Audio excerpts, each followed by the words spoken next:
Guys, नमस्कार। मैं सुनिधि चौहान और आप सब कैसे हैं? आई होप सब अच्छे होंगे। और मेरा आज का टॉपिक है फ़िलिस्तीन और इज़राइल के वॉर को लेके, जो 7 अक्टूबर को स्टार्ट हुआ था और अभी तक जारी है। अभी तक थमा नहीं है, कोई सॉल्यूशन नहीं निकला है उसका। तो इंसानियत के नाते कोई सॉल्यूशन निकलना चाहिए। वॉर में हम सब जानते हैं क्या होता है, सिर्फ नुकसान ही होता है और कुछ नहीं होता। तो उस नुकसान को रोका जाए। दोनों कंट्रियों के अंदर जो नुकसान से हो रहे हैं, उनको रुकना चाहिए अब तक। और वहाँ पे हज़ारों की संख्या में, लाखों की संख्या में जाने जा चुकी हैं। और युद्ध केवल धर्म को लेके जब कोई बात आती है, जाति को लेके बात आती है, तो वहाँ पर कुछ नहीं बचता है ना।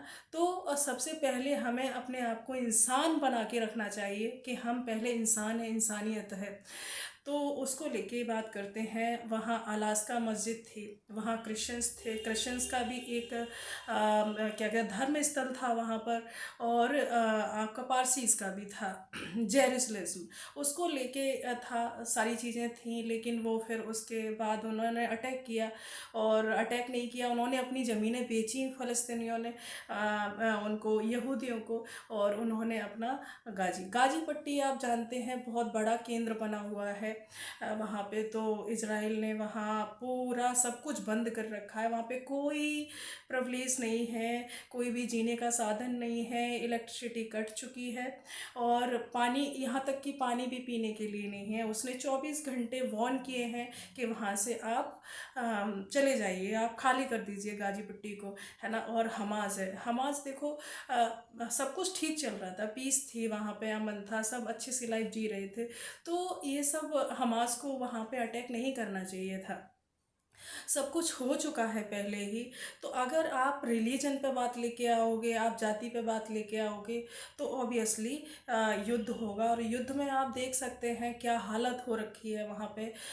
और सबसे ज़्यादा नुकसान तो वहाँ के रहने वाली आवाम का है, जिसकी कोई गलती नहीं है।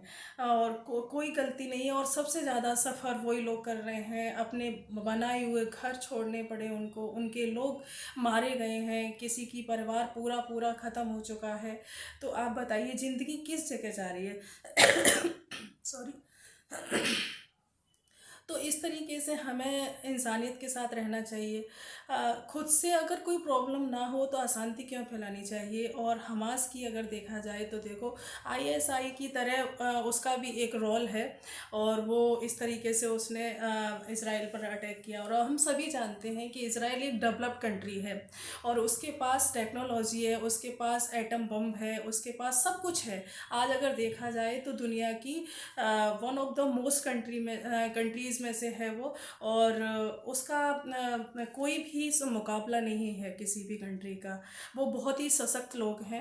और अपने धर्म पे वो किसी को परिवर्तन नहीं कराते, धर्म परिवर्तन नहीं कराते। कोई भी अगर चाहे भी अपनी मन से कि वो वहाँ पे धर्म परिवर्तन करा के उनकी पारसीज धर्म को अपना ले, तो ऐसा नहीं है। वो कहते हैं कि आप खाना खाइए, पानी पीजिए, और आप जितना रहना रहिए, लेकिन आप हमारे रिलीजन को फॉलो नहीं कर सकते। उनका धर्म पैदा होता है, ना कि उनका धर्म बनता है। वो क्वालिटी में विश्वास करते हैं, अपने रिलीजन में विश्वास करते हैं, ना कि मतलब रिलीजन को बढ़ाने में या उसकी क्वांटिटी बढ़ाने में विश्वास करते हैं। तो जहाँ तक देखा जाए तो मुझे सही लगता है। और वो पैदा होते हैं, वो बनते नहीं हैं। तो ठीक है, ऐसी कंट्री से हमें क्यों पंगा लेना चाहिए। हमारे लोग, सबसे ज़्यादा हमारे लोगों का नुकसान होता है। और सबसे ज़्यादा हमारी इकोनॉमी ध्वस्त होती है। अगर आज फ़िलिस्तीन इस तरीके से इजराइल से टक्कर ले रहा है, और कब तक लेगा, क्योंकि वो सशक्त लोग हैं।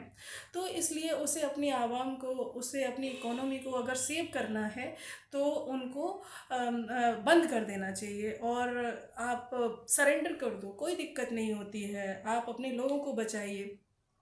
रही धार्मिक स्थल की बात, जब उन्होंने वहाँ पे बना चुका है, सबसे पहले यहूदियों का वहाँ पे धर्म स्थल है, आस्था का स्थान है वहाँ पे, तो आपको अटैक नहीं करना चाहिए मेरे हिसाब से। और यहाँ धर्म की बात ही नहीं आती है, यहाँ इंसानियत की बात आती है।